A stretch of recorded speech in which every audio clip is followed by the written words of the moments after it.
কেমন হয় যদি বেশি করে খাবার খেয়ে ওজনটাকে কমানো যায়। আসসালামু আলাইকুম guys, this is me, welcome to my another blog. আজ আমি তোমাদের সাথে একটা চিকেন সালাদের রেসিপি তৈরি করে দেখাবো। তো প্রথমে আমি এখানে মুরগির 4 টুকরো মাংস নিয়েছি। তারপর মুরগির মাংসগুলোকে এভাবে ছোট ছোট টুকরো করে কেটে নিয়েছি। এর মধ্যে একটু লবণ আর মরিচের গুঁড়া দিয়ে আর একটু অলিভ অয়েল দিয়ে ভালো করে মেখে নিতে হবে। ম্যারিনেট করে 10 মিনিটের জন্য রেখে দিতে হবে। অবশ্যই এখানে এক্সট্রা ভার্জিন অলিভ অয়েল নিতে হবে। এখানে হালকা একটু আদা আর জিরার গুঁড়ো দিচ্ছি যাতে গন্ধটা না করে। তারপর আমি এখানে একটা শসা, গাজর, টমেটো, ফুলকপি, পেঁয়াজ অ্যান্ড মরিচগুলো নিয়েছি। আমি ঠিক যেভাবে নিয়েছি কেটে ওইভাবেই নিও, তাহলে দেখতে একটু ভালো লাগবে। তারপর আমি এখানে হালকা একটু তেল দিয়ে, তোমরা এখানে সরিষার তেল, তারপর এক্সট্রা ভার্জিন অলিভ অয়েল যে তেলটা থাকে ওইটা, বা ঘি দিয়ে, বাটার দিয়ে এগুলো ভেজে নিতে পারো। এখানে আমি হালকা একটু লবণ দিয়ে এই সালাদটাকে একটু ভেজে নিলাম। পুরোপুরি ভাজা যাবে না, জাস্ট শুধু একটু ভেজে নিতে হবে। আর এখানে তারপর ওই তেলটার মধ্যে আমি এই মুরগির মাংসগুলোকে আস্তে জাল দিয়ে আস্তে আস্তে ভেজে নেব। এক পাশ হয়ে গেলে তারপর অন্য পাশ এভাবে এক এক করে উল্টায় দিয়ে ভালো করে ভেজে নিতে হবে। এখানে তোমরা সরিষার তেল আর যে তেলই ইউজ করো না কেন, এটা অল্প পরিমাণে দিতে হবে। তো আমি যে সালাডটা তৈরি করছি ওইটার তেলের মধ্যে এটা দিয়ে দিছি।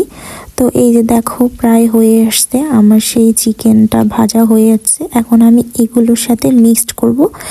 এই তো দেখো মিক্সড করতেছি। তো এখানে আমার একটু ভাজা বেশি হয়ে গেছে, তোমরা আবার এত বেশি ভাজিও না, তাহলে কালো লাগবে। তারপর এটা অনেক সুন্দর করে ভেজে নিলাম। আর সালাদে খুব কম পরিমাণে ক্যালোরি থাকে।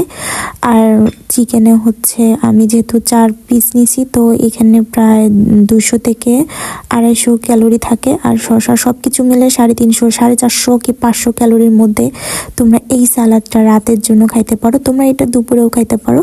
তো আমি একটু স্বাদের জন্য এখানে আর একটু কাঁচা সালাদ, একটু দইয়ের সাথে, টক দইয়ের সাথে নিলাম। এটা খেতে আমার বেশি ভালো লাগে।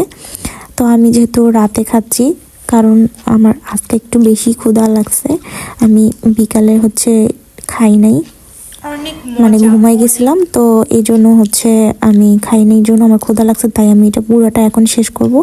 তো এত মজা লাগে খাইতে, তো কি বলবো, একদম ফুল পেট রেখেও মানুষ ডাইটিং করে ওজন কমাইতে পারে। এটা তার একটা উপায়। তো তোমরা চাইলে এই রেসিপিটা ট্রাই করতে পারো। শুধু আপুরা না, ভাইয়ারাও চাইলে তোমরা এই ডাইটিংটা ফলো করতে পারো। তো যাই হোক, আমার ভিডিও যদি ভালো লাগে থাকে তাহলে অবশ্যই তোমরা একটু লাইক, কমেন্ট, শেয়ার করিও। তো কি বলবো, আমি তো অনেক মজা করে খাচ্ছি। আর টক দই আমি আগে খাইতে পারতাম না, কিন্তু কি আর করব, মোটা হয়ে গেছি। এখন তো ওজন কমাইতে হবে, আর ওজন কমাইতে হলে অবশ্যই আমার এগুলো খাইতে হবে।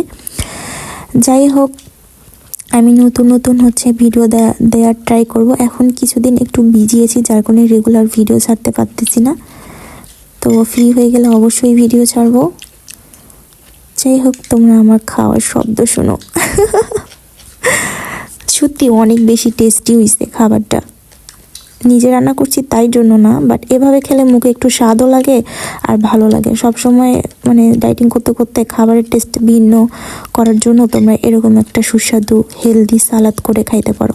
কম ক্যালোরি খেয়েও অনেক সুন্দরভাবে ওয়েট লস করা যায় এই সব সালাদের মাধ্যমে, আর এটা অনেক হেলদি। যাই হোক, টাটা, বাই, দেখা হচ্ছে পরের ভিডিওতে।